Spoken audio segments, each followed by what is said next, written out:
Hello, and welcome to the Random House Children's Book Fall 2025 preview. I'm Kelly Ferreira, Books for Youth Associate Editor at Booklist. Before we begin, I'd like to go over some technical details. Links to today's slide presentation and title list were included in the reminder email you received from Zoom 1 hour ago. To download them, please open that email, scroll to the bottom, and click on the links located there. You can also download the slides and title list by copying the URLs on this screen into your web browser. If you have any trouble, please contact us at webinars@booklistonline.com. The audience is in listen-only mode, but we welcome any questions you may have. On the bottom of your screen is a toolbar with a section for Q&A. If you have a question or need technical assistance, simply click Q&A and type your message into the box that appears. We will do our best to respond to all tech-related questions, and we'll pass along all other questions to today's panelists so they can follow up with you after the webinar. Booklist offers closed captioning on all webinars. To enable or disable captions on your screen, please look for and click the Captions icon on the toolbar mentioned earlier. From there, you can select Show or Hide Captions from the menu that appears. If you choose to enable subtitles, you can adjust the size of the captions at any time by selecting Subtitle Settings. And finally, Booklist expects all participants to maintain an atmosphere of respect and fairness. Anyone who violates this standard of behavior, including engaging in any form of harassment, may, at the discretion of the organizers, be immediately removed. We have a wonderful program for you today. We'll hear from Random House Children's Books team a little later, but first, we will begin today's webinar with a conversation. So without further ado, let's meet our special author guests. First, we have Jennifer Niven, who is a #1 New York Times and internationally best-selling author of All the Bright Places, Holding Up the Universe, and Breathless. Her books have been translated in over 75 languages and have won literary awards around the world. An Emmy Award-winning screenwriter, she co-wrote the script for the All the Bright Places movie, currently streaming on Netflix and starring Elle Fanning and Justice Smith. She's also the author of several narrative nonfiction titles and the Velvet Jean historical fiction series.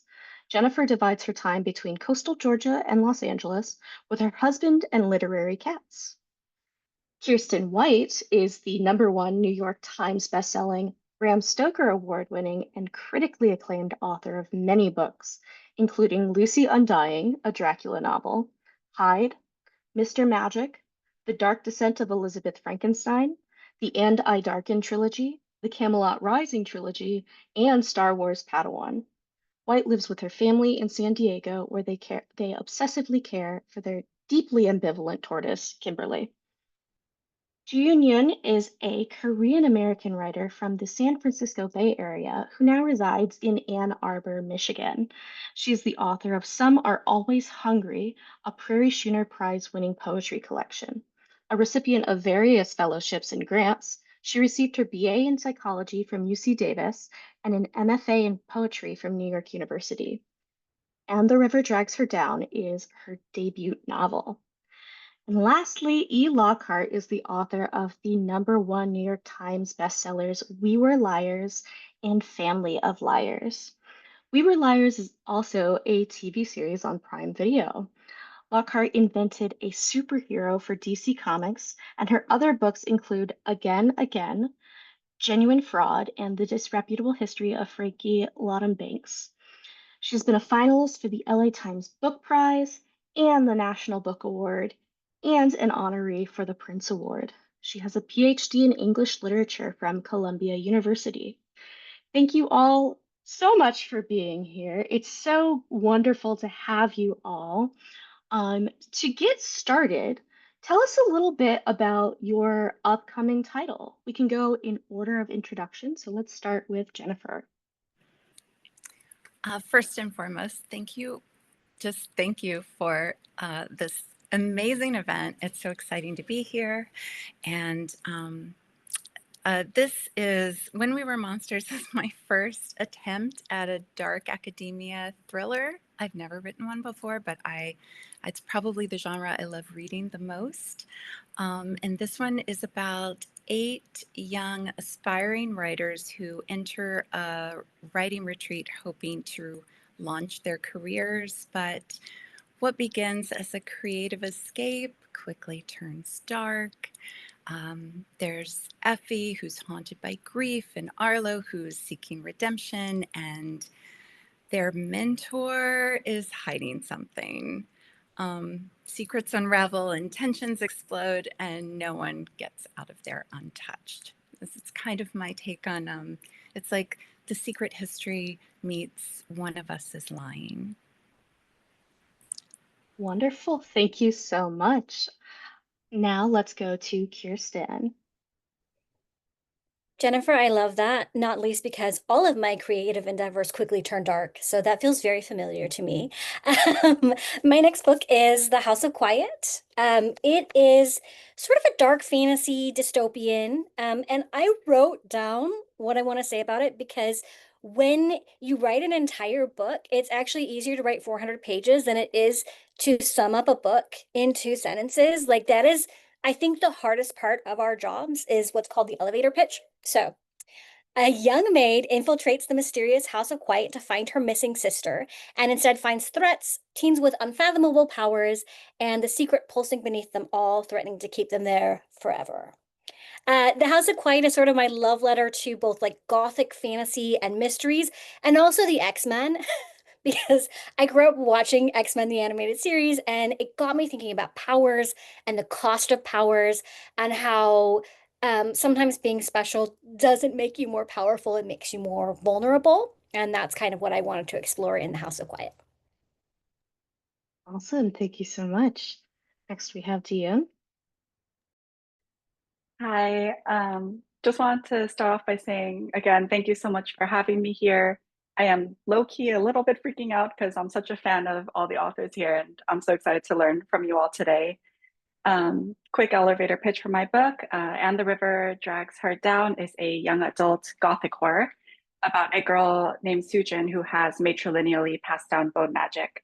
And after her older sister drowns in a nearby river, she uses a tooth to bury it in the ground and bring her sister back to life, which unintentionally unleashes a water ghost haunting on their rural California resort town.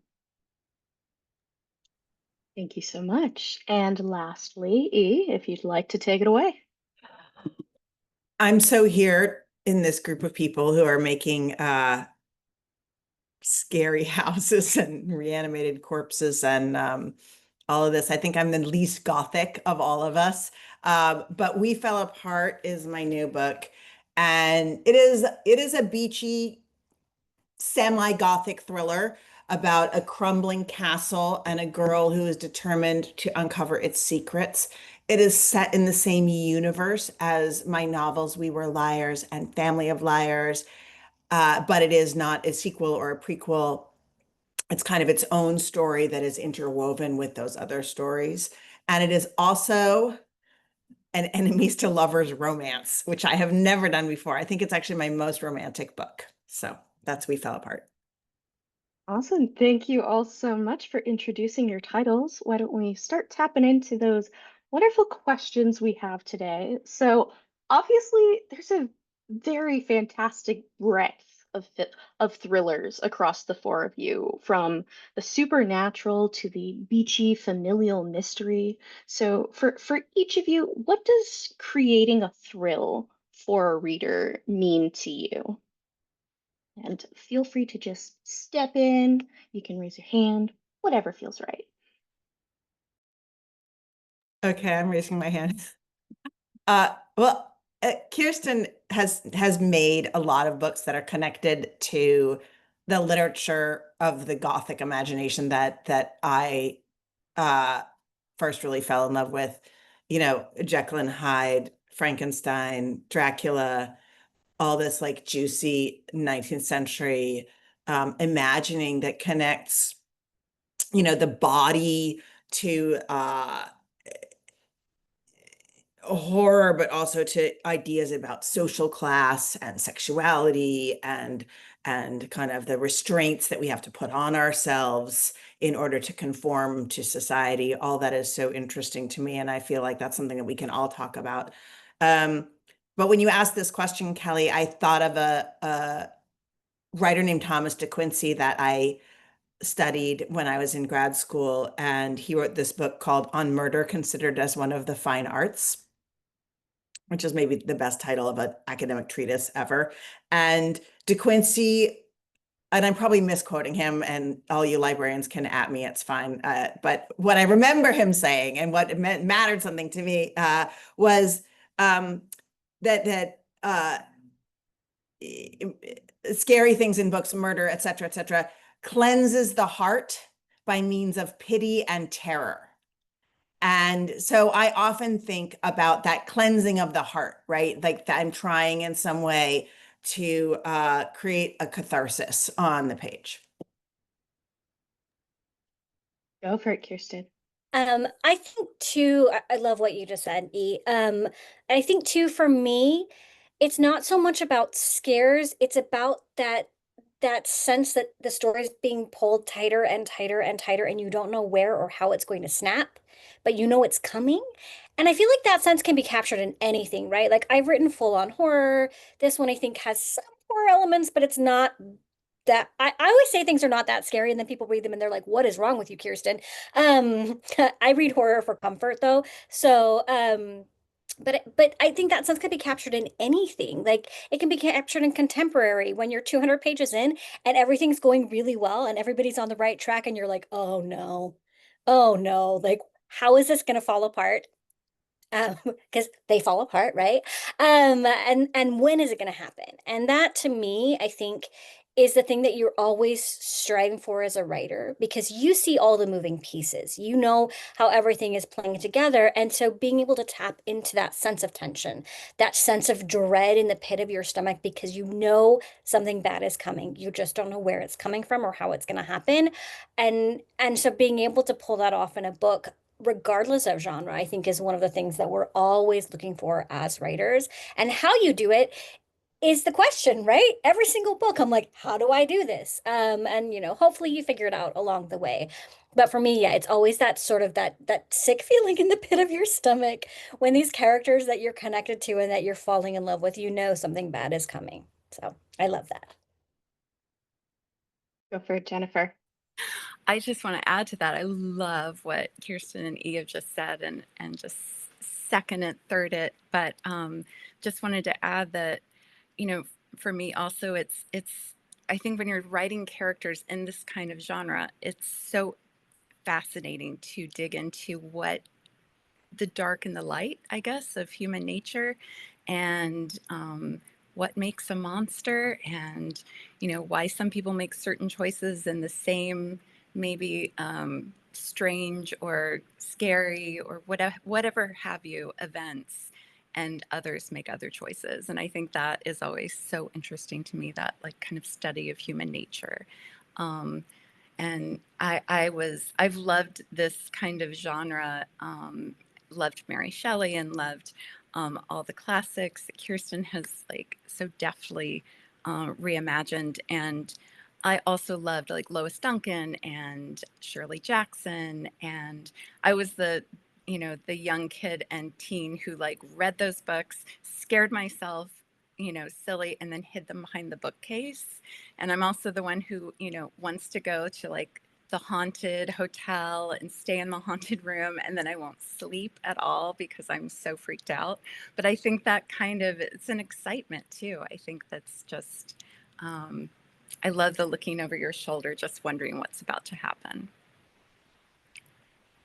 Love that. Jihyun, yeah. I just want to say I love what all these authors have said. I especially love, Kiersten, what you said about the function of dread in these books, because I think when I was writing my novel, which is a resurrection tale, I really struggled with the thriller aspect of how I can excite a reader when fundamentally I'm writing the story, which can only really shake out two ways, right? Either the resurrection is rescinded or it's not, and then it becomes a story of the fallout of what happens when something that should never have been brought back is here to stay. I kept struggling with how am I going to excite readers and keep them glued to the page if there is this element of predictability and I can't use the vehicle of surprise. And I realized that dread is so effective in like capturing an audience in the moment of not necessarily the demon capturing the person or the murder, but in that tense moment of you're watching these characters walk into the basement and just holding them there and making them think about that building fear a little bit longer. And so I love like listening to the way that all of these different authors on this panel kind of juggles what part of the thrill or the anxiety to focus in on. Thank you so much, all of you. Yeah, I am living for all of your answers. I love the tie of dread and like sort of like safely exploring dread within these different spaces. And what's fun is I feel like each of you sort of are, even though it's such a wide variety of thrill, it's all sort of referential to the classics in some way, like touching on like Frankenstein, What Makes a Monster, etc. For our next question, you all use environment as a character, some more literally than others, whether it's a body of water, a river, an estate with secrets. So, can you each speak a bit to the inspiration behind personifying environment so distinctly and how you feel that adds to your stories?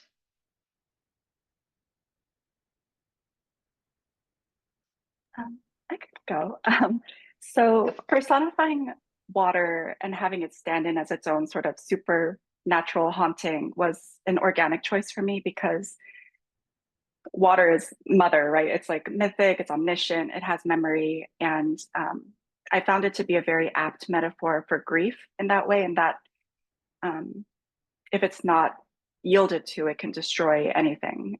So in my book, when the ghost sister is like growing less in control of herself, I use that as like a sort of physical indication of the point of no return.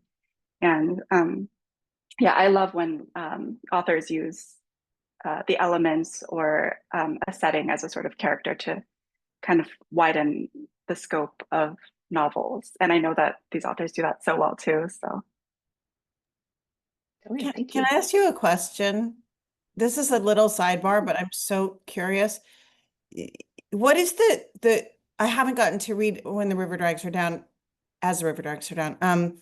Yeah, but I went and read, all the descriptions, and I also read that you are a poet and have written all this deep stuff about food and heritage and family and all this jazz. Writing ghosts to me is so freaking hard because, like, can they eat? Can you touch them? Can you make out with them? Can other people see them?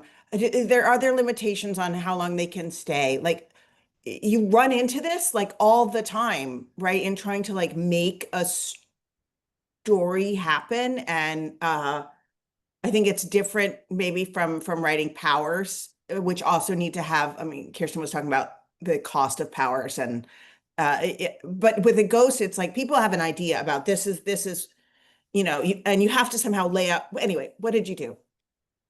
um, that's such a great question. Thank you so much. I think I also really struggle with ghosts just because there's so many different interpretations of cross cultures of how they can manifest. And I was lucky enough to kind of have like a firm mythology behind it, which is Korean Rukishin, which is water ghosts. And in juggling this particular haunting, it was easier for me because one of the traits of a Korean water ghost is their like intense physicality. There's like this belief that like most water ghosts are women, and if you align them with water, then they have like physical abilities to like touch you, drag you under the water, keep you there. And so um, my water ghost kind of basically just functioned as a human, just with like the properties of water, of like all seeingness and um, the inability to keep it out. So I just drew upon a mythology for that. And to that, I feel like June, the mythology that you're drawing off of, I found when I was reading the book, it was very easy to buy in. Like the way that you set it up was you're immediately thrust into sort of like the reality of the world fighting with the mythology of their abilities. And I think you do a really great job capturing that as well. So yeah, I'd highly recommend checking it out because it's a very different kind of ghost, but it's one that I really enjoyed. Thank you so much. Yeah, of course. To pivot back for our Yeah, sorry. no, you're I totally fine. I derailed. appreciate it.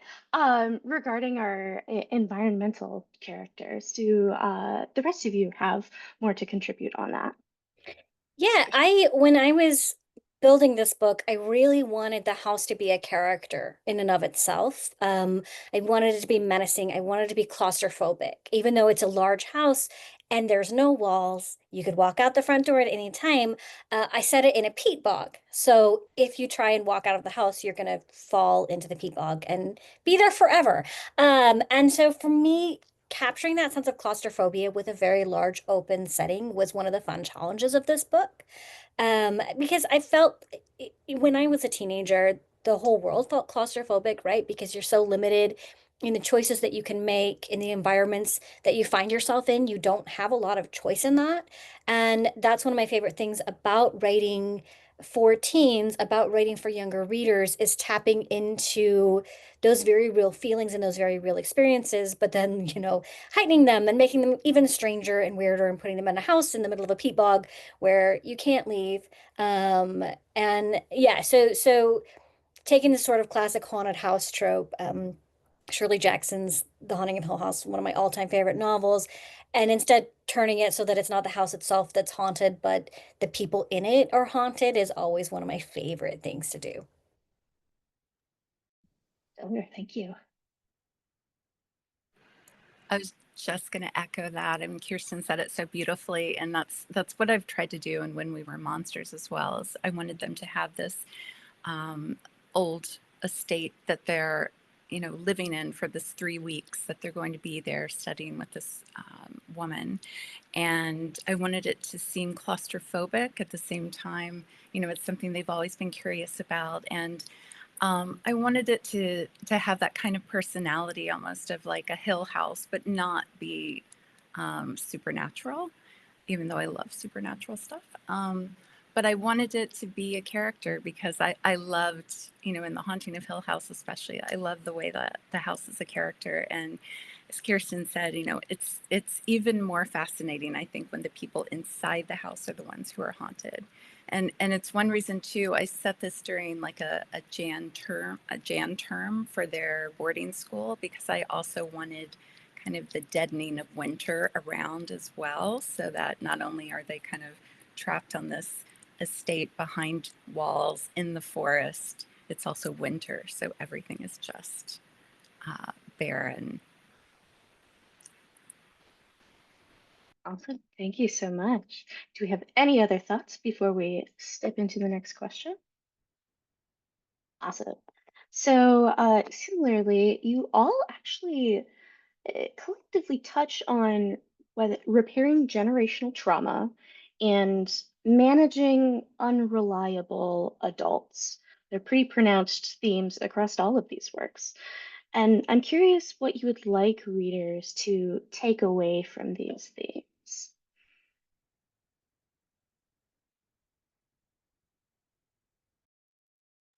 Go in, Jennifer.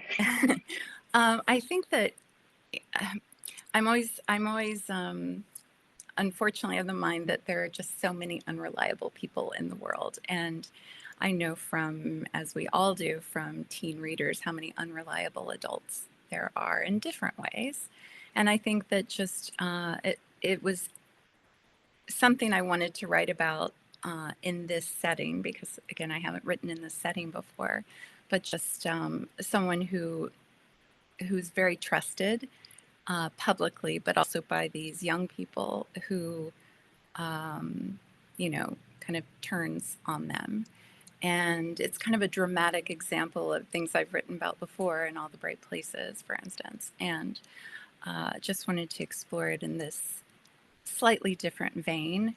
But I think that, one thing that I wanted readers to get out of it was, even with these unreliable adults, doesn't have to mean that you have to be unreliable too, especially in the ways that some of them are. And it's same with generational trauma. I mean, there's some of that in my book as well. And I think that while it does shape you, and it can shape you in so many ways, it doesn't have to define you for the rest of your life. And you can overcome certain circumstances, and you can make that choice, hopefully. And I think that, you know, always offering readers that sense of hope and light is always a good thing, especially when writing something dark. Go for it, Kiersten. Yeah, I love that, Jennifer. And I feel like you write with tremendous compassion and empathy. So I'm so excited to see how you take that and apply it to this dark academia gothic. I'm so excited. So yeah, I tend to write a lot about generational trauma, and particularly about generational violence. One of the inspirations for The House of Quiet was, you know, when you're an author, you just take shiny bits and pieces from everywhere. And one of the things that was deep in my mind when I started working on this was I read an article about the ultra wealthy getting plasma infusions from teenagers, like literally trying to steal their youth to reinvigorate their own bodies. And I mean, that's horrifying on a lot of levels. But as, you know, as an adult, I have teenagers of my own, and I look at the trade-offs that we are constantly making, particularly in America and in American culture and society, and the things that we're saying, I am okay passing the cost of this on down to the youngest generation because I don't want to give up any comfort or security or the things that I feel like I'm entitled to. And we are constantly passing those costs in environment, in blood, in all of these things onto the youngest generations. And as a parent and as a person, that makes me furious. And so that's definitely woven throughout the House of Quiet very heavily, to the point where I actually turn empathy into a weapon in this book, because I feel like young people have so much power and so much potential, and part of the way that they can realize that is by connecting with each other and connecting compassionately, but not naively, right? And realizing that compassion can be wielded as a power, and empathy can be wielded as a power, and that's going to be their strength moving forward. So yeah, that definitely all was a very, very heavy influence in the House of Quiet, and it's always on my mind when I'm writing for young people because, you know, as a mom, I'm just like, sorry guys. Yeah. Stellar, thank you so much. Or Jihyun?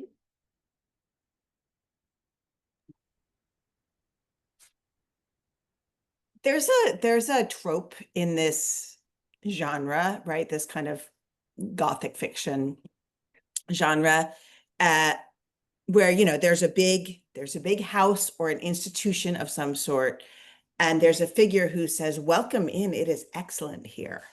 Right? You see that in Lois Duncan, you see it in Jane Eyre, you know, you definitely see it in When We Were Monsters. There's this writer director sort of visionary who's come to teach this workshop, right, to these students, and she's everything that they want to be. She's like a fully realized artist in multiple mediums, right? A fully self-expressed, you know, powerful woman. And of course, who wouldn't want to be this kind of adult? And we know going into a story in this genre, like, this is not your savior figure, right? This person is going to be a hot mess of trouble one way or another. And that's definitely true in We Fell Apart also, right? Matilda comes to this crumbling castle in search of her father that she's never met. The father is not there, the stepmother only is there, and she says, "Welcome to this wonderful castle. This is how we do things here, and you're gonna release your inhibitions, and you're gonna follow the creative muse, and you're also gonna follow these rules and give up all your electronics," and so forth. So, you know, hello, it's the same trope, right? But what, like, Jennifer does with it and what I do with it is really different. And I think this relates to your question about generational trauma. in that the thing that is my abiding interest, or at least one of my abiding interests as a fiction maker, is the separation from the institution. And the institution might be the family, right? Might be like, oh, no, this family, not for me anymore. No, thank you, right? I want to break those patterns. Or it might be your church, your scout club, your sports team, your big Gothic mansion, whatever it is, your writing workshop, whatever it is. But I think that is a fundamental part of the young adult narrative, right? What institutions are shaping me, and do I still want to be shaped by them? I love that. That's great. Jihyun, do you have anything to add? I love all of these answers so much. And I don't know if there's anything I could add to that that's particularly profound, but I guess when I was writing River, my only hope is that young readers walk away from my book just feeling validated in their feelings of, yes, it always sucks to be failed by the adults in your life, and being parentified is always unfair. Parentification is one of the main themes of my book. And though I haven't been a teenager in a long time, I was once a latchkey kid. And like a lot of children of immigrants, I've kind of spent my life vacillating between being parented by my parents and having to parent my parents. And I still remember very vividly what that feels like. And I don't think that there's any like balm or sort of like pithy lesson of how to deal with that necessarily. I just want readers to see my characters kind of floundering on the page and realize that that they're empathized with and understood. And hopefully that's my biggest hope for my book. And you said you had nothing to add. That's great. That's like, thank you all so much for, I really love the exploration of like buying in or buying out of the institutions. I think you all touch on that really nicely. For our last question, because we just have a few more minutes left, what light do you hope readers find in the darkness of your stories? I feel like I'm going to sound the most pessimistic, so I'm going to go first, so we could end on a That's brighter note than what I have to offer. Go for it. So with Rivers specifically, which is a story about grief and loss and parentification, I want readers to come away with the affirmation that sometimes healing is not possible in the traditional ways we think of emotional healing, which is a sort of like restoration to before the wound. And I just don't think it's always possible. Like there's some events that's going to forever rearrange the way we have to navigate the world. And I hope that after reading, people sort of feel like that is not necessarily a failure, and that there is lightness to kind of unburdening ourselves from the responsibility of returning to a self that can no longer hold us. Thank you so much.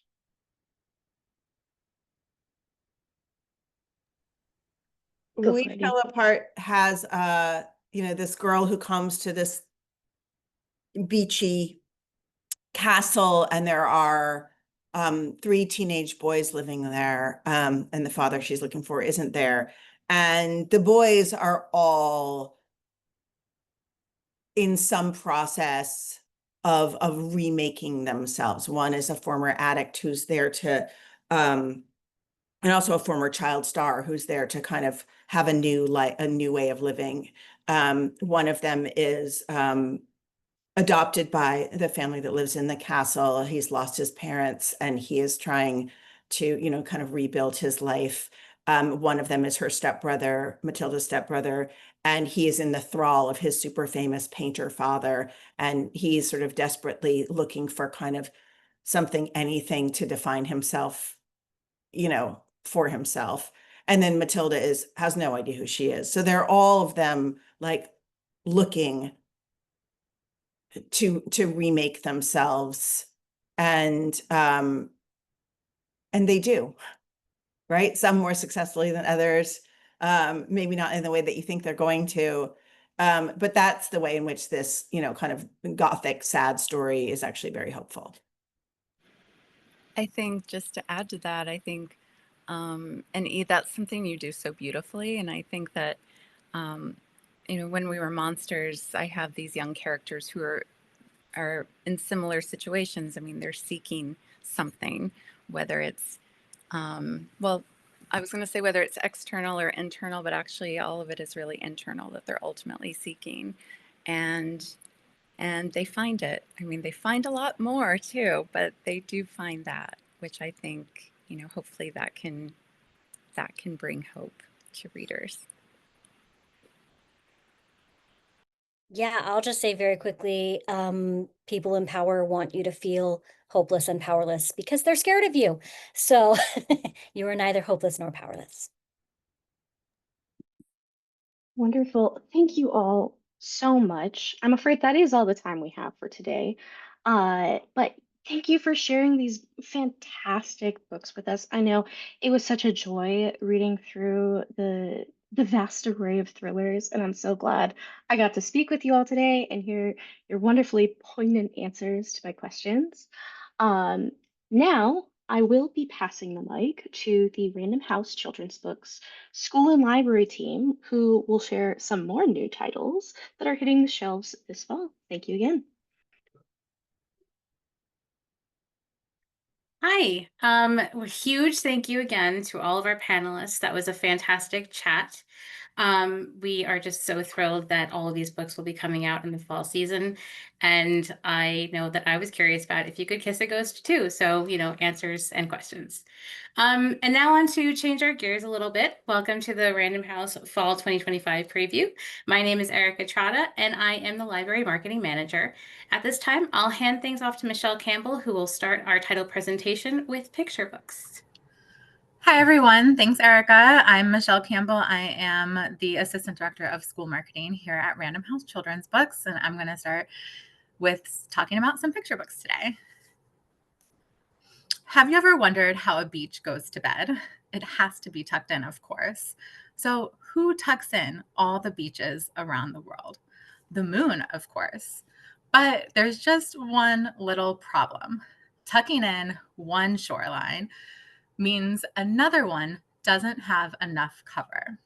Tuck Me In is a humorous and tender bedtime story by Nathan Pyle, where the moon tucks in beaches around the world while teaching kids about the tides. Tuck Me In flips the typical bedtime story script with its unique premise and Pyle's signature humor that you and your patrons might recognize from his popular Strange Planet comics on Instagram. The book also includes educational matter about the moon and tides, making this a really fun, accessible science book for kids as well. Next slide, please. Bean had a great day, but now he needs to rest. Why do we need to rest? So that we can have energy to play tomorrow. Miss Rachel's new bedtime storybook helps children and their guardians establish a calming nighttime routine with songs and tips. The book features familiar characters from her popular YouTube channel, Songs for Littles, and includes a tear-out poster with a bedtime routine checklist.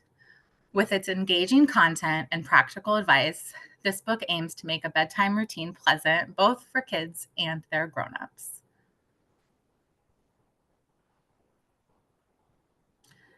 It's time we flew. The nighttime is new. There's so much to do.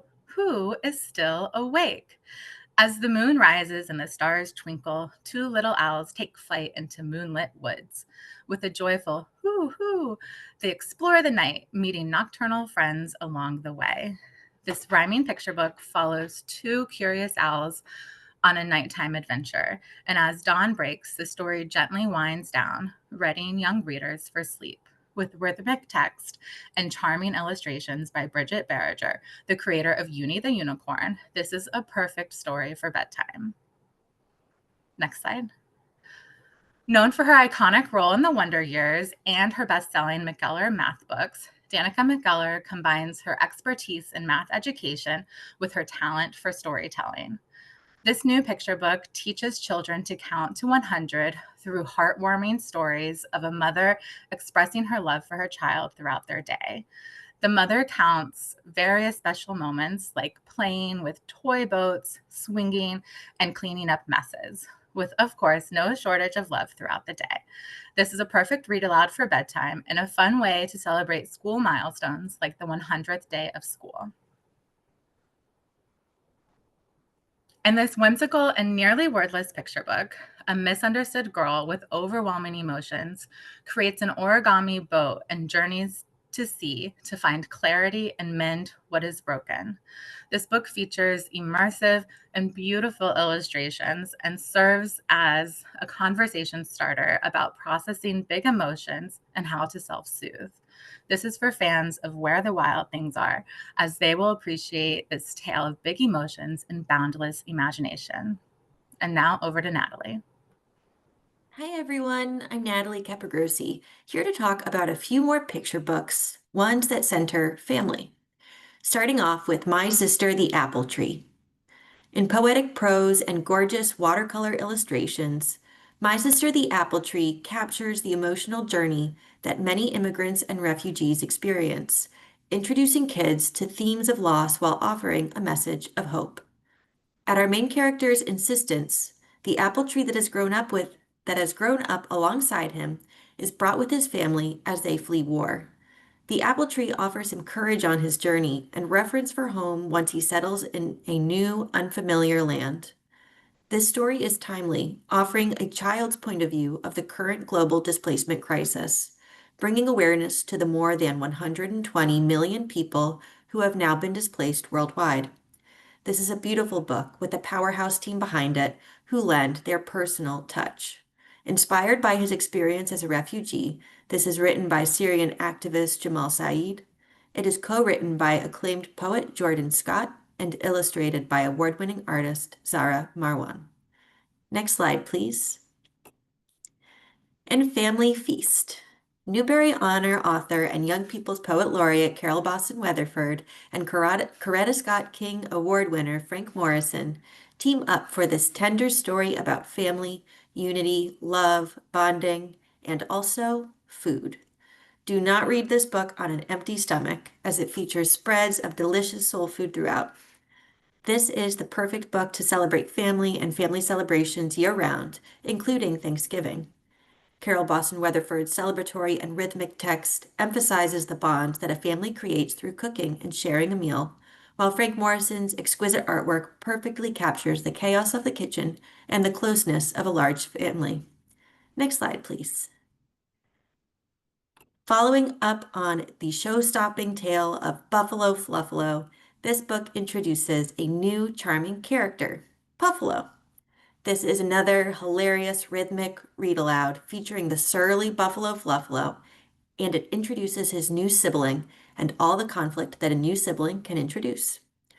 Written by best-selling author Bess Kalb and illustrated by the talented Erin Cron, readers will delight in the loving message about the joy of discovering that the yelly, smelly, squiggly, and short new sibling might be a tiny bit cute.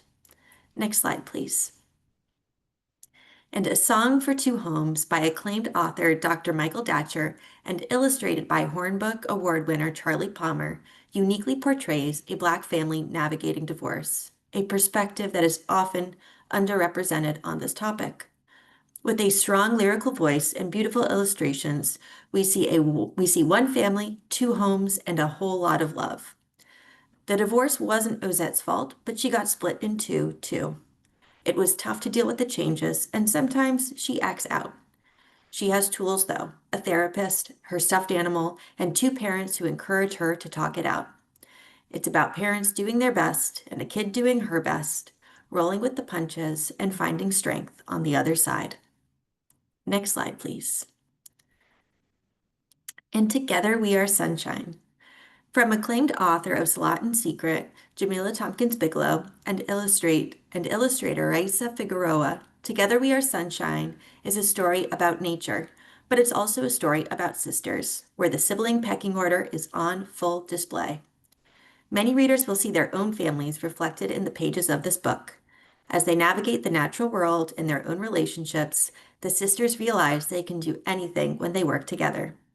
The sisters' names, meaning shining light, brilliant, full of light, and moon's halo, are written in Arabic on the title page. There are so many books about the great outdoors, but so few about Muslim children. This is a beautiful story about our place in the world, and it shows kids just being kids. And I'll pass it over to Taylor. Hi, everyone. My name is Taylor Belgrade, and I am the marketing assistant on the school and library marketing team here at RHCB, and I'm going to kick it off with Bear in the Air. Asking for help is never easy, especially for the independent and courageous bear. In this sweet picture book, Bear goes on an adventure in a hot air balloon, all by himself. Bear has never felt braver as he soars above his friends until he realizes he has a problem. He does not know how to get down. Bear realizes not all adventures go according to plan and that he'll have to work up a different kind of courage to ask his friends for help. And of course, they team up to bring him home. This perfect read aloud celebrates friendship, resilience, independence, and most importantly, the value and bravery in asking those we love for a helping hand when things go wrong. Next slide, please. Running a bakery is no cakewalk for this tiny dragon with a big appetite. Perfect for fans of Grumpy Monkey and Dragons Love Tacos comes a laugh out loud picture book from the best-selling author The Bakery Dragon and rising star Devin L. Kurtz. When the baker takes a trip, Ember is put in charge and is excited to show what he can stir up. When an opinionated fairy princess swoops in demanding a perfect cake, Ember eagerly agrees. So what if he's only baked bread before? How hard can it really be? Sugar quickly hits the fan for Ember when his attempts are complete disasters. If he doesn't figure it out soon, the only thing on the menu will be humble pie. So bring your appetites and get lost in the whimsical and mouth-watering pages of this feel-good picture book that reminds readers that it's okay to learn from your mistakes. Next slide, please. Long ago, in the time of prehistoric preening, all dinosaurs have fur. All except for one. Meet Archibald, the only bald dinosaur in the world. From the #1 New York Times bestselling creators of Grumpy Monkey comes a unique and charming character in this laugh-out-loud story. When Archibald embarks on a dangerous quest to find his lost locks, he encounters danger every turn, and cleverly and courageously defeats each obstacle. It is then when Archibald discovers something greater than hair. He discovers self-acceptance. Packed with laugh-out-loud moments and the Lang's trademark humor, this story reminds readers to celebrate your differences and what makes you so unique, as these are often your strengths. Next slide, please. Start your engines, everyone. Babies on the Move. Perfect for F1 and NASCAR fans, this whimsical picture book turns an ordinary living room into an exhilarating race course. Babies on a quest to get to the other side of the room. Spoiler, it is very far away, all on their own. While the floor may not seem interesting to parents, for Baby, it is a magical world full of fascinating things to explore. But with so many obstacles, will Baby make it to the finish line? This bold picture book offers an engaging racing theme, clever wordplay, non-binary representation, and imaginative perspective that is sure to resonate with young readers. Next slide, please. Life isn't always easy, even for a T-Rex. From the witty It's Not Easy series comes a new, lovable character for young readers to resonate with. Rexy is nervous about starting school. Her head is big, her arms are small, and her teeth are the size of bananas. All Rexy wants is to fit in with other dinosaurs. But after catching a kickball in her mouth and popping the ball at recess, she's mortified and ready to give up. That is until another dino needs help, specifically from a dinosaur with a powerful jaw. Perfect for fans of It's Not Easy Being a Bunny, this title is sure to deliver themes of self-acceptance, friendship, and overcoming obstacles. And now I'll pass it over to Katie. Taylor. I'm Katie Dutton. I am the digital marketing manager for the school and library team, and I'm going to keep talking about some of our most humorous picture books. Welcome to the forest, where a fact-filled tour awaits. That is, until a frantic squirrel, Grayson T. Squirrel to be exact, bursts onto your page searching for his misplaced nut. This engaged read aloud seamlessly weaves fun forest facts throughout gray squirrels' increasingly desperate, exasperated search. Did you know that cardinals get their bright red color from the berries they eat? Or that frogs freeze themselves to survive the winter? Inspired by the very real squirrel habit of forgetting where they bury nuts for the winter, resulting in accidental tree planting, Gray Squirrel Loses It is a dynamic story perfect for fans of interrupting chicken. Next slide, please. What's a kid to do when the hiccups just won't go away? In this delightful and surprisingly poignant story, an energetic girl named Max, who's good at everything except waiting, discovers that being patient and taking a deep breath just might be the perfect place to start. There are so many things that I love about this book: the bright and inviting art, the incredibly cool grandmother who advises Max and then stands back and lets her work things out by herself. The relatable frustration of hiccups that just will not go away. And last but not least, the way that it almost sneakily imparts a valuable message about patience, mindfulness, and the benefit of being present in the moment. Next slide, please. It all started when Mom said we were out of bananas. So begins a quick trip to the store, a witty and wonderfully silly caper about another experience kids will find wildly relatable: being forced to grocery shop with a grown-up who always says no to sugary cereals and won't even let you ride in the cart. Turns out the store isn't boring at all if you're the one pushing the cart, as our young hero finds out after she wanders away from Mom, prompting predictably hilarious chaos that ultimately ends sweetly. I particularly love the way that the illustrations in this book show the grown-ups' madcap search party in the background while following the kids' solo store adventure in the foreground. Next slide. Many of you are already familiar with the work of Ashley Belote, and to the rest of you, I say you are missing out.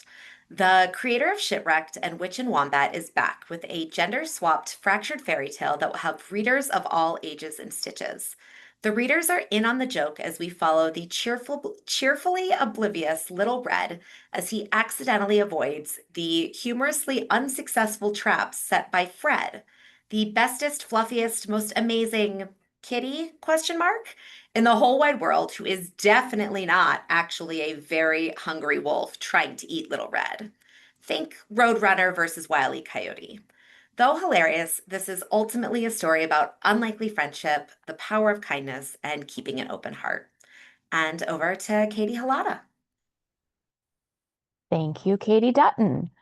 Tulip's mess. Mess follows Tulip everywhere. He's there to swallow her socks before bed and nibble on crumbs left behind after snack time. But as Tulip ignores Mess, he grows hungrier and bigger. Then one morning, Tulip hears a gigantic slurp from under her bed. Mess has swallowed her beloved stuffed toy, Ta.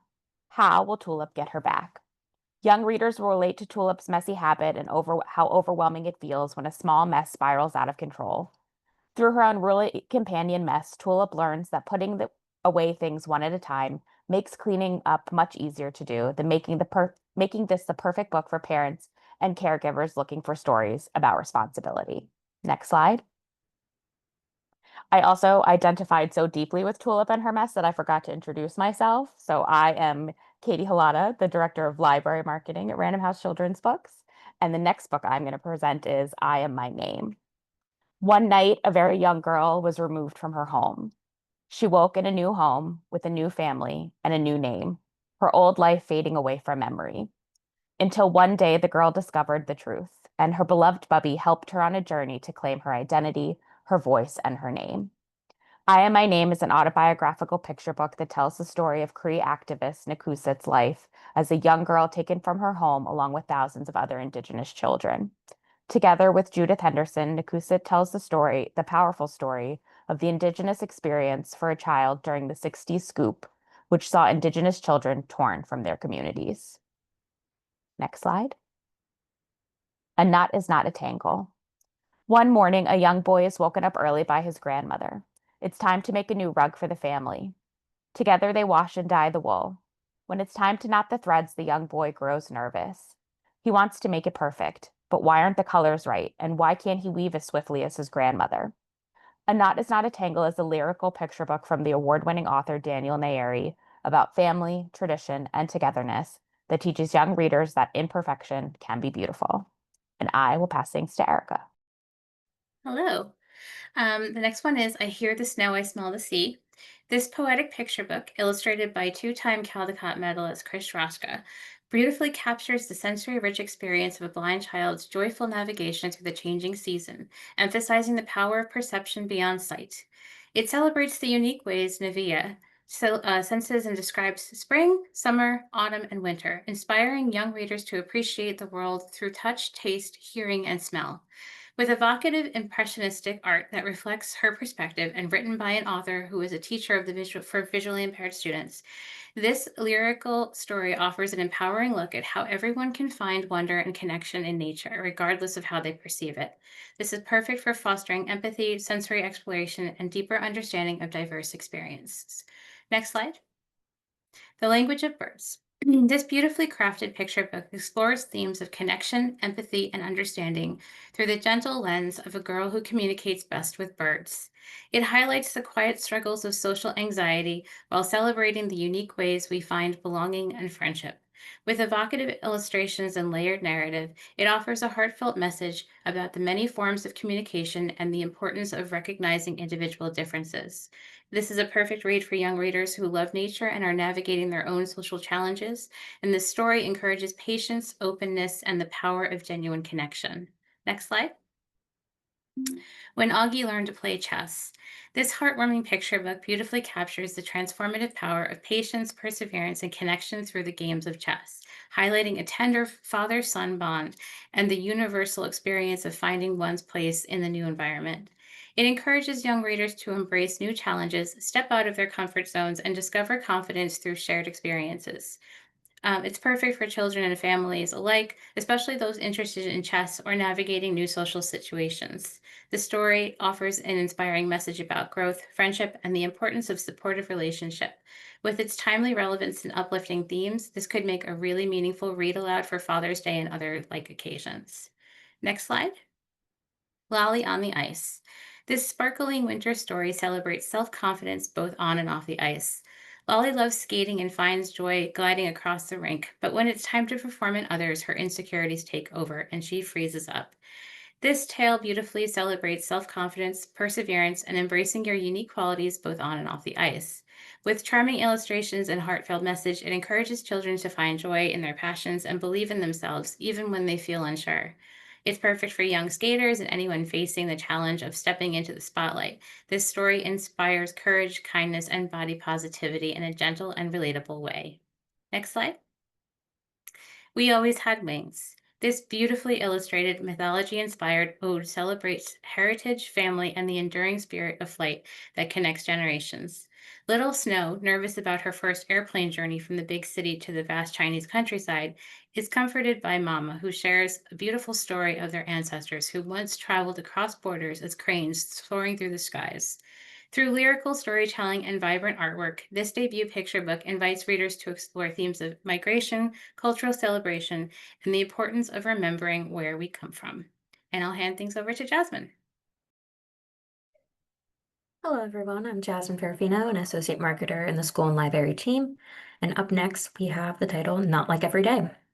Not Like Every Day explores the complex emotions and surrounding school lockdown drills. For Henry, lockdown drills can be a bit scary. He tries to make himself as small and still and quiet as possible, but even though he knows it's just a drill and it's not real, he still doesn't like it. And even when the drill is over, it doesn't feel over to him. Luckily, Henry's teacher is there to offer guidance, reassurance, and most importantly, they talk about his feelings until he feels safe. Not Like Every Day also includes helpful resources from a school psychologist and safety expert in the back matter. Next slide, please. The House That Floated. In this gorgeous, wordless story, a family makes their home on a cliff overlooking the sea. They live peacefully, spending their days exploring the ocean and filling their home with warmth and laughter.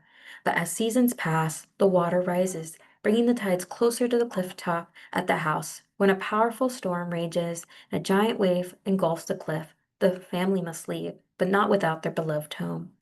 Inspired by true stories of communities relocating houses, award-winning artist Kunjing evokes a family ingenuity and determination to save their home in a moving portrait of empathy, love, and strength.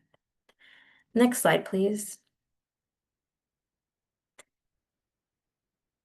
Jam-packed with stunning photos, engaging illustrations, and lively and age-appropriate text, this beginner encyclopedia is the ultimate reference book for early learners. Inside, you'll find cool facts perfect for little explorers that are curious about bugs, volcanoes, planets, tornadoes, mammals, and the human body. It's the perfect book for curious kids who want to know more about everything.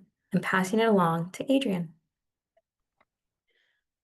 Thanks. Hi, everyone. I'm Adrienne Weintraub. I head up the school and library marketing department at Random House Children's Books, and I'm going to talk about some roundup slides. So since this is the fall list, we have a roundup of new fall and winter holiday books for you, including a sequel to the classic Mr. Willoughby's Christmas, Mr. Willoughby's Head Over Heels Christmas, and a new Stickler story from award-winning Lane Smith, as well as some others. Take a look. Next slide. And the three titles on this slide are being reissued. Otto and Double Puppy Trouble and Amazing Peace are all coming back out in hardcover. And we'll move on to early readers and chapter books. So the first slide here is we have the new additions to our famed Step Into Reading series, from biographies, Boxcar Children to starting schools. Step Into Reading has something for all of your beginning readers. And then over to Katie Halata. Thank you, Adrienne. Beloved Geisel Award-winning author Greg Pizzoli is back with book 2 in the new early reader series, Earl and Worm. Earl and Worm couldn't be more different, but they are also the best of friends. So when Earl's mess gets out of hand, Worm is sure that she can help. And when a lucky penny turns rotten, rain-soaked Earl helps Worm see the sunny side. Perfect for fans of Frog and Toad, George and Martha, and Court-Breaded Poppy, Pizzoli delivers 3 giggle-inducing stories that will have kids hooting along soon after they've outgrown Elephant and Piggy. Next slide. And our ongoing chapter book series also provide even more laughs and adventure for young readers, including a magical talking llama, an all-new underwater adventure, and an exciting animal-focused mystery. Next slide. And we'll also be bringing back some of our favorite chapter book titles with paperback reissues from both the Calendar Mystery series and the Boxcar Children. And now I will pass things over to Katie Dutton to kick off graphic novels. Thank you. I'm very excited to kick off graphic novels with our second Junie B. Jones graphic novel adaptation. The first graphic novel adaptation of Barbara Park's beloved Junie B. Jones series came out a little less than 2 months ago, to great excitement and praise. In starred reviews, Kirkus praised it as a triumphant new entryway into the evergreen world of a spunky young girl, and SLJ called it a dynamic new graphic novel series that stays true to the curious, energetic Junie of years past. Park could not ask for a better representation of her classic. Our beloved favorite is back in Junie B. Jones and a Little Monkey Business, and she is not happy about a new baby in the family. Truly as hilarious and delightful as the originals, these graphic novel adaptations are not to be missed. Next slide, please. The Cat in the Hat returns, along with Thing 1 and Thing 2. In Thing 1 and Thing 2 have homework to do. With brand new illustrations and easy-to-follow paneled storytelling by award-winning cartoonist Art Balthazar, this all-new graphic novel is a perfect bridge for kids transitioning to chapter books, a must-have for young readers and Dr. Seuss fans alike. Next slide. Ratatouille meets the magic of Studio Ghibli as a lonely raccoon who secretly lives inside a fine French restaurant and yearns to be a chef, must venture into the woods for the first time to help a baby crow find its home. At its heart, Night Chef is a story about our deep need for connection and the courage it takes to find it. Acclaimed creator Mika Song's stunning, magical world is filled with adorable critters, rich flavors, quirky and whimsical humor, and a heartfelt adventure that will captivate young readers. And I will pass it back to Adrienne. Great.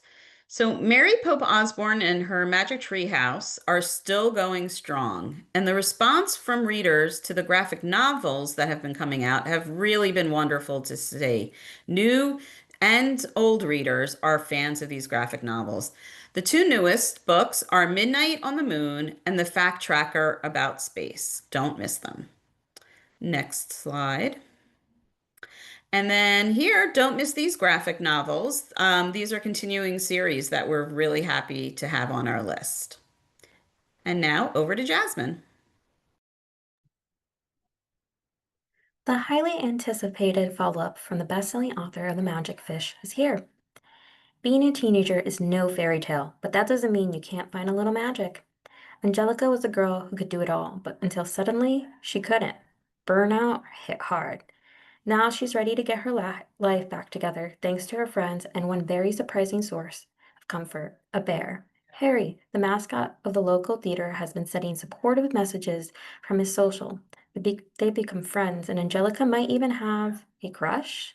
Determined to find the human behind the bear costume, Angelica gets a summer job interning at the theater. Next slide, please.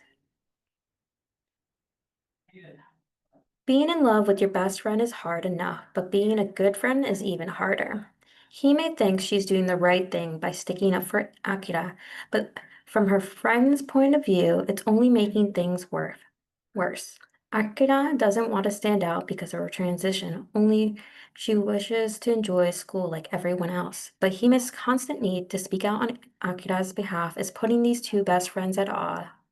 And when Akira becomes the manager for the soccer team because of a crush on a boy, Hime feels the rift with her best friend growing wider. Next slide, please. Every internet novel has the usual cast: a gorgeous heroine, a handsome boy vying for her attention, and an unremarkable best friend at the heroine's side. Danny, an ordinary student and an avid reader, is all too familiar with these tropes, but she never imagined that one day she'll wake up in one herself. Her fictional world is complete with a beautiful best friend, four impossibly good-looking boys who all happen to be in her class. Danny knows that nothing good will happen to her as a side character, so she is determined to stay out of the way. But what happens when this fictional world ends up leading Danny to the first real friends she's ever known? And passing it along to Michelle. Thanks, Jasmine. And now we get to talk about our middle grade novels that are coming up.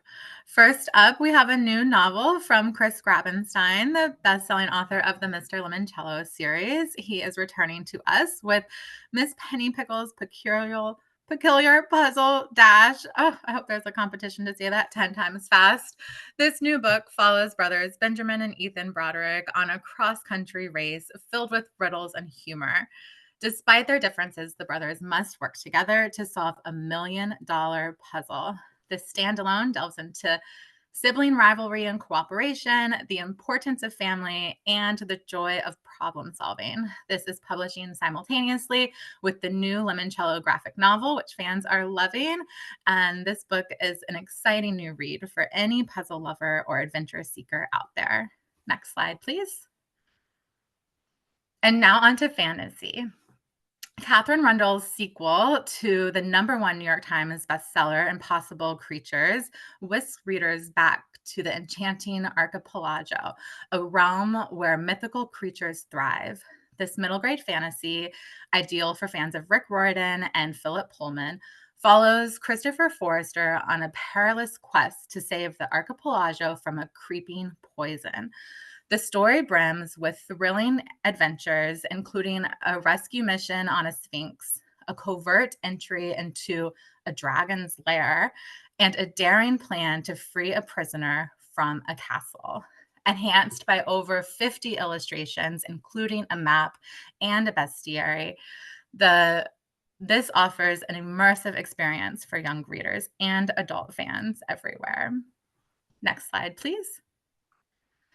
In Asterwood, 10-year-old Madeline's life of cozy meals and woodland adventures is upended when a mysterious child leads her into a magical world behind her home. This enchanting realm of Asterwood is brimming with secrets and a desperate need for her help. Joined by new friends and her loyal cat, Dots, Madeline embarks on a thrilling quest to save the world and uncover her own family's hidden legacy. This standalone adventure fantasy is perfect for fans of Greenwild and Wild Oak, offering a heartfelt exploration of magic and its consequences. Next slide, please.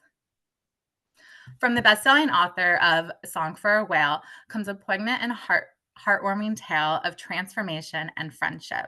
Max, seeking solace from the shadow of his politician father, finds an unexpected bond with an injured octopus named Ursula on a quiet Texas beach. As Mac nurtures Ursula back to health with the help of new friends and a local wildlife center, he discovers his own strength and resilience. This enchanting story beautifully intertwines themes of animal companionship, STEAM education, and the wonders of regional biodiversity. Hand this to fans of remarkably bright creatures and the one and only Ivan. Back to Jasmine. New from Texas Bluebonnet masterless author Ali Russell, we have a spine-chilling read. Mystery, who was abandoned in a cemetery and raised in a funeral home, is plagued by sleep paralysis and the smell of ghosts, but she's used to that. That is until a priceless heirloom goes missing and her family's funeral home is in danger of shutting down. To clear her Diaz good name, Mystery embarks on an adventure to figure out what really happened to the misplaced necklace. Next slide, please. For 12-year-old Evan, summertime has always meant carefree days with her family and unlimited time with her best friend Billy. This year, with her parents on the brink of divorce, she's staying at Billy's summer cabin, but Billy's only seems to care about crushes, and Evan's mom's health obsession has climbed. As Evan tries to cling to the good things in her life, a sinister presence in the woods begins to stir. Determined to stay, Evan starts hunting for the creature and begins to wonder, is it just her imagination or is the monster inside her? Next slide, please. Kitty Darrow has always stood out, but partially because her autism gives her a unique view of the world. But in middle school, fitting in becomes everything, especially for her twin sister Nina. As Nina tries to blend in, Kita grows more confused by her and her classmates who bully anyone different. Determined to stand, Kitty launches an anti-bullying agency, but Kitty will have to be careful. It's a fine line between speaking up for what you believe in and becoming a bully yourself. Next slide, please. Get ready for 20 bone-chilling stories of the underworld from ancient Greece and around the world as told by the team behind the smash hit podcast. In these stories, you'll encounter a very ill-advised bid to kidnap the queen of the underworld, an Egyptian god of death who weights your heart against a feather, and the treacherous and winding road to the Norse afterlife, and much more. I'm passing it along to Erica. Okay. A World Without Summer. This compelling illustrated nonfiction vividly recounts the powerful eruption of Mount Tambora and its far-reaching impact on the world, linking a historical natural disaster to the birth of iconic stories like Frankenstein. With dynamic storytelling and striking black and white artwork by Yaz Memora, it offers a thoughtful-provoking exploration of climate change, human vulnerability, and resilience. Building on the success of Nicholas's Day award-winning The Mona Lisa Vanishings, this fast-paced, accessible book is perfect for middle graders interested in history, natural disasters, and environmental issues, combining engaging narrative with timely themes that are both educational, and deeply relevant. Next slide. Vanished. This vibrant and captivating story book shines a spotlight on 7 trailblazing women magicians from the American Golden Age of magic, celebrating their daring illusions and groundbreaking careers at a time when women faced immense societal constraints. Filled with stunning illustrations and archival photos, it brings to life these forgotten pioneers who defined conventions and made history only to fade into obscurity. Next slide. History Smashers Ancient Egypt. Get ready to uncover the truth behind myths, lies, and secret mummy curses. The award-winning History Smashers are headed to ancient Egypt to dig up real facts about this incredible civilization, once and for all dispelling the stories that have been buried for centuries. From the 1922 discovery of King Tut's tomb, no curses, just an important archaeological find, to the false tales of aliens building the pyramids, this book sets the record straight. Next slide. Real-life mysteries and disasters. This engaging, award-winning nonfiction book, previously published in the UK, invites curious middle grade readers to explore some of the world's most captivating mysteries and catastrophes through a fun, investigative lens. With its colorful illustrations, accessible language, and interactive approach, it encourages kids to evaluate evidence, consider multiple perspectives, and develop critical thinking skills. Next slide. Abolition and the African Story. This eye-opening book offers an essential perspective on the Civil War and Reconstruction, highlighting the vital contributions and ongoing struggles of African Americans beyond the familiar heroics of Abraham Lincoln. Richly accessible and thoughtfully illustrated, it reveals the untold stories of abolitionists, archivists, and everyday heroes who fought tirelessly for freedom and equality. Readers eager to deepen their understanding of American history through an honest, inclusive lens need look no further than this book, which provides a powerful, engaging look at a pivotal era from the African American perspective. And I will pass it over to Adrian. Great. On this slide, you'll see our middle grade series that have new chapters coming out this fall. Next slide, please. And here are our books coming out in paperback, including the worldwide hit Impossible Creatures, Unstoppable Us Volume 2 from Yuval Noah Harari, and Emily Jenkins' adorable and heartfelt All the Best Dogs. And over to Katie. All right, we can go to the next slide to kick off young adult. We are so thrilled to be publishing the breathtaking conclusion to Philip Pullman's Book of Dust trilogy. Picking up right where the Secret Commonwealth left off, this story finds Lyra alone in a city haunted by demons, searching for her beloved Pan. Malcolm isn't far behind, searching for Lyra. The intertwining odysseys of Malcolm and Lyra, their journeys both internal and external, will test their limits and challenge even the most dearly held beliefs. As always, Philip Pullman is using the language of fantasy to illuminate our world and to explore the deepest questions of what it means to be alive and awake to all the splendors and horrors that surround us. Next slide. An embroidery of souls. Jade Aguilar can stitch beauty and brilliance into existence. Like her mother, she's a thread speaker whose rare gifts can be used only in service to the crown. When her mother, the master thread speaker, goes missing amid a spree of unusual deaths, the queen orders Jade to find her or be conscripted into a life of servitude. In order to find her mother, Jade forms a tentative alliance with Lucas Keller, a boy with a heart as bright as the universe who is desperate to save his family from the clutches of poverty. As things descend into chaos, it's clear that there's something monstrous on the hunt. Jade and Lucas cling to each other for survival, and perhaps a little something more. In her spellbinding debut, Ruby Martinez weaves a wildly romantic, heart-pounding mystery set against the backdrop of Mexican and German lore. Next slide. The Weaver Bride. Lovett Tamerlane is a silk witch. Like all the girls of her kind, she holds a rare magic that can only be harnessed through the marriage to a weaver. But finding a weaver husband requires status, refinement, and money, all of which Lovett sadly lacks. Her one secret ability to open any door is her saving grace. Hidden in plain sight, Lovett spends her days using her gifts to steal from wealthy families. But opening doors can be dangerous, and when Lovett steals from the wrong person, she finds herself face to face with Elliot Lear, the notorious son of a prominent weaver. It turns out Elliot's been watching Lovett. He knows that she's a silk witch, and he offers her a life-altering opportunity. Part twisty mystery and part thrilling romance, The Weaver Bride is an unputdownable romantasy steeped in a lush, magical world.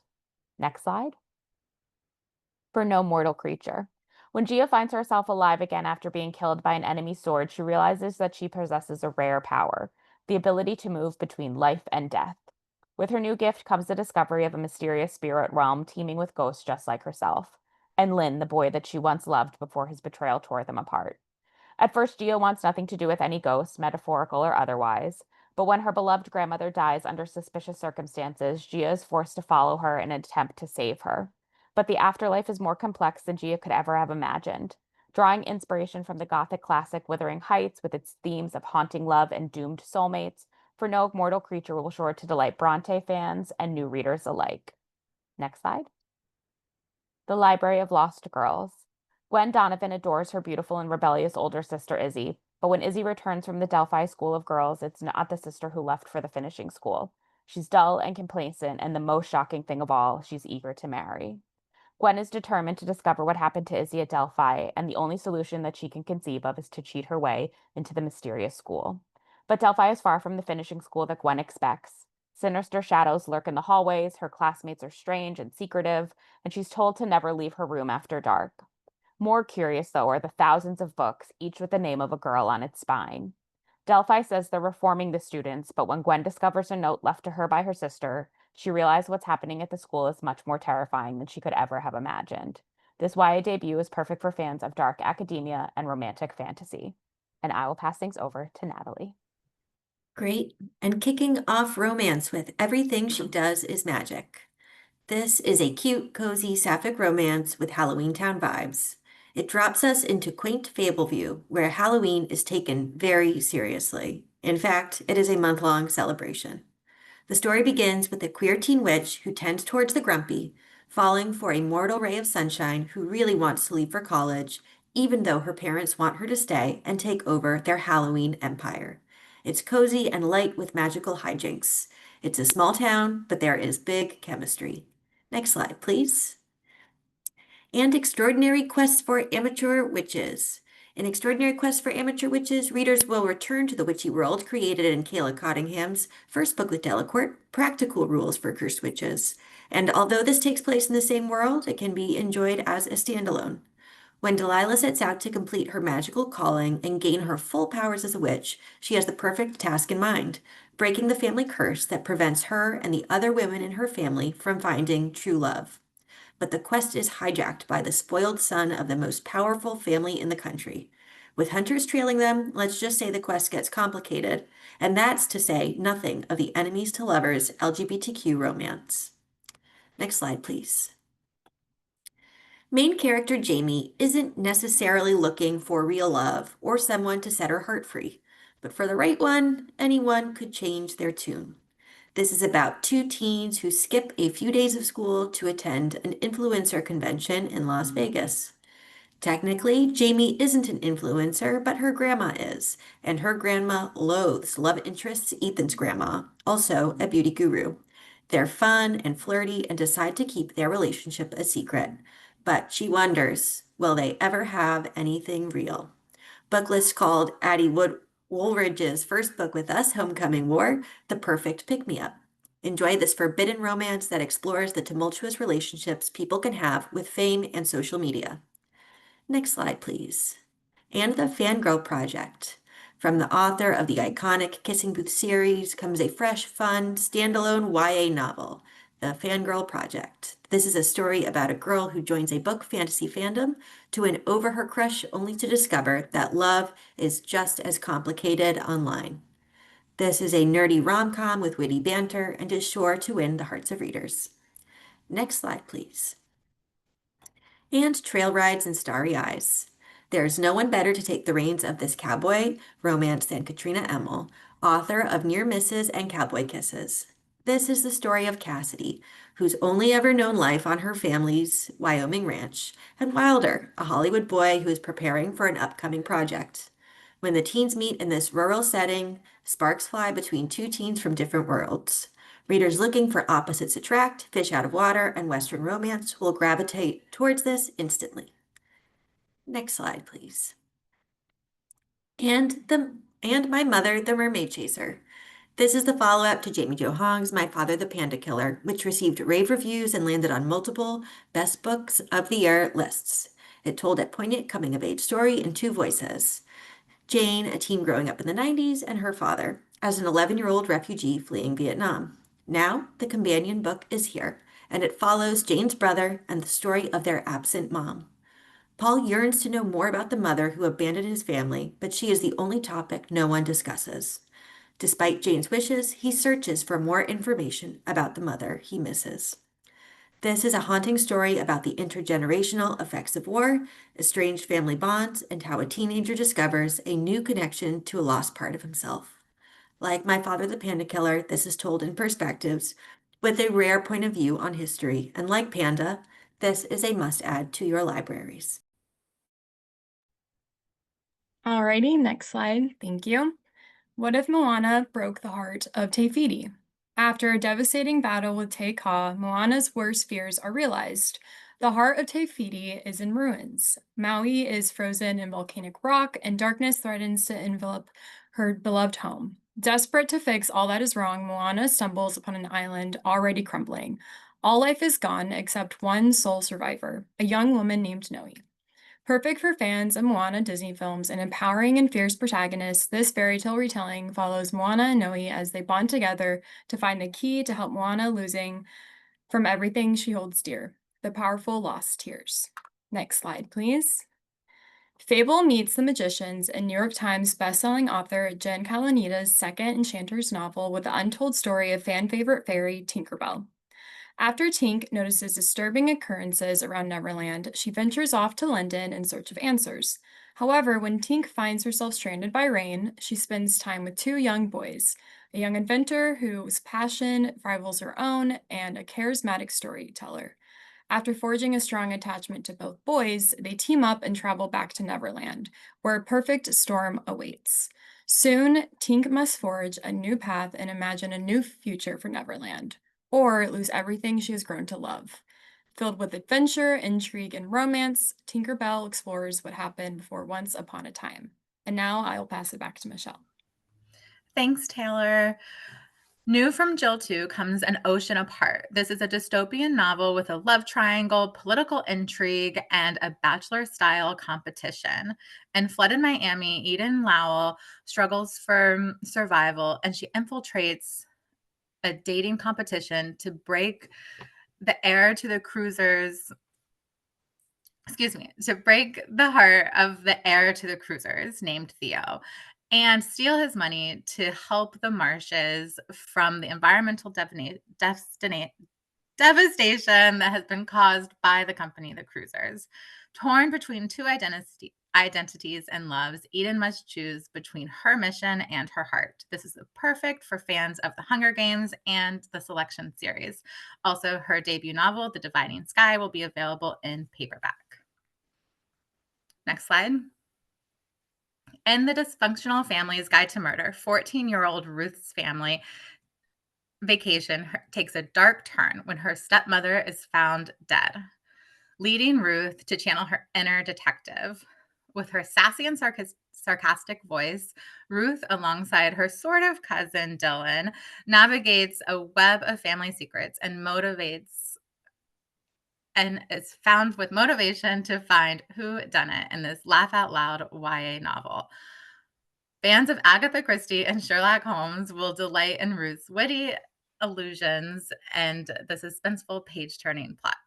Next slide, please. I won't say much here because earlier today we heard from E. Lockhart about We Were Liars and We Fell Apart.